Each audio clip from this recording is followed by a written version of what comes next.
Hey there. So what I wanted to do today is just briefly talk about a new rod that I got shipped to me today, and I'm pretty excited about it. Not just because it's a new rod, but what really makes me excited is that a big company, Okuma in this case, is actually producing this rod. Now, most of you catfishermen know that there's just not a whole lot of big companies that mass market and mass produce a good catfish rod. There's some lower end entry level rods, and then you also got some higher end, really expensive rods that companies put out. But a nice medium class rod, it's really hard to find, and a good quality rod. So like I said, I'm really excited that Okuma is stepping up to the plate and putting some things out. This rod actually came out, I believe, last year or the year before, and this rod here is called the Battle Cat. And since then, just this year at ICAST, they've also announced that they've released a spinning model. This is a casting model here, and also a lower, I guess, lower component, lower price, more affordable Thundercat is called. So anyways, I'll just quickly go over this rod here, starting from the, I guess I'll just start from the butt cap here. They've added a little gimbal here for positively fitting in some rod holders, so your reel doesn't, fall over or whatever. It's I don't know, it's probably unneeded, but it's a cool little feature. You can actually use it on a fighting belt, which most would don't use for catfish, but maybe for some bigger species you might want to use it on a fighting belt. But anyways, it's just kind of a cool little feature. The main butt section here is standard cork with a couple of hybrid poly cork accents on each end. You have a double locking nut, and then it looks like a real high quality Pacific Bay reel seat. It looks like it's real good quality just from the feel of it. Then further up you have a couple more of these hybrid cork accents. And if you ever used any of Berkeley rods, you'll recognize this cork. They use a lot of this cork on the Berkeley rods. I've seen that before. And then in between these two you have a nice EVA foam soft grip. And from what I've read is they didn't put this on the main butt section because when it's in a rod holder and you get a big fish and it's pulling down on that rod, this foam compacts and it actually makes it harder to get out of the rod holder. So that's why they stuck with this standard cork in the main butt section. And then as you go up the blank here, you got a little branding here.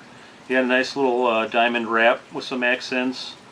The main branding with the Battle Cat model number. This is a 7.6 model, medium heavy. And then as you go up, you have stainless steel eyes. And the main wrap is actually white, which I kind of like. You don't see many white rods, white on white. And that should just make for a little better visibility. And there's some red and silver accents. And then as you go up towards the tip, you got a nice bright fluorescent orange tip. And now here's the cool part. You don't see many rods like this. Some of the higher end, like tuna rods, you'll see. And this is kind of a first for me. So what Okuma has done here is they've actually made this butt section able to pull out. And you kind of have to twist it. It's a real positive fit. Nice interference fit there. So what that does is it makes this 7.6 rod is now less than 6 feet now. So if you want to go ahead and put this in a storage locker or for transporting or whatever, it really makes it a lot shorter. And one of the things I thought about, and I haven't read about anything, but I thought that you could actually make different size blanks to go in here, so you could switch it up for channel cat or blue cat or flathead, whatever you prefer, and you could have interchangeable blanks. Now they haven't said they're going to be doing anything like that, but just personally I thought it would be a pretty good idea. But anyways, yeah, it just pushes in and pushes out, and like I said, it fits in there pretty tight. You kind of have to twist it. One thing I'd kind of like to see is maybe marks on here, because I did notice that when you're putting it on, now you have to get that lined up. It'd be just nice to have some reference marks there to know you're lined up with your reel into your guides. But other than that, it feels like a really nice rod.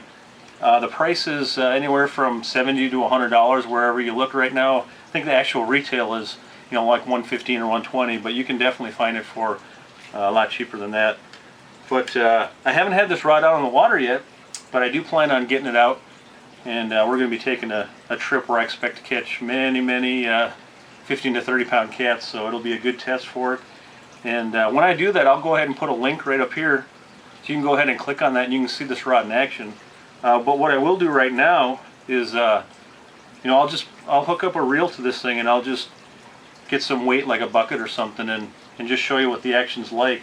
I'm just playing around with it. I compared it to like a American Spirit nightstick. If you ever use that one, the action feels kind of like that. It's not as parabolic as say a Berkeley glow stick or an ugly stick. You know, those are really parabolic, more of a noodle. This one definitely does have some tip action. Not as much tip action as a tiger stick, but there's definitely enough action where if you're using a live bait, you can see that tip moving, where your live bait is, you know, moving that tip. But there's also a lot of strength in this butt for lifting power, and for me, the way I like to use my rods, I think it's just going to be perfect. I have a Surge Trophy Elite rod, and it's not as heavy as that rod, and then not as stiff as that rod. It's just a little bit below that, and the Surge rod I've actually found is a little heavy and a little action's a little stiff for me. So I really like everything about this rod. Like I said, I haven't had it out on the water yet, so maybe it's not fair for me to say that, but just the way it's constructed, everything looks, you know, high quality, and I'm really excited to get it out there. So what I'll do now is I'll just show you the action. I'll try to get it on camera here. I'm not sure how well it's going to show up, but like I said, I'll get a reel hooked up here and see what we can do. I picked up Shimano Dakota to put on here, and it matches up pretty nice. So why don't we do that now? Okay, so I got about 5 to 6 gallons of water in this bucket. So whatever that is, 35 to 40 pounds. So I'll quickly just lift up on this bucket. Not sure how well this will show up on video here, but maybe I'll give you an idea.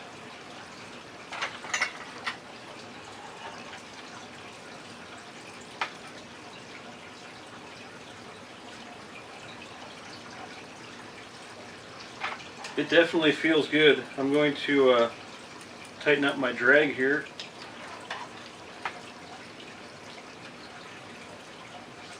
I can't lift that bucket, but you get a feel where the most of the power starts in this area right here. There's a lot of lifting power. It's got a real nice action to it.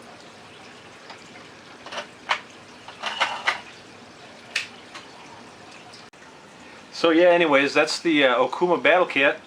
I'm sure I've missed something, so what I'll do is I'll go ahead and put a link in the description underneath the video, and go ahead and click that link if you want to know all the specs and everything. So like I said, I probably missed something, I'm sure, something important that someone wants to know about it. So go ahead and click that link and you'll find all you need to know about it. Thanks for watching, and hopefully I'll get some video of catching some nice cats with this rod. I'm really looking forward to it.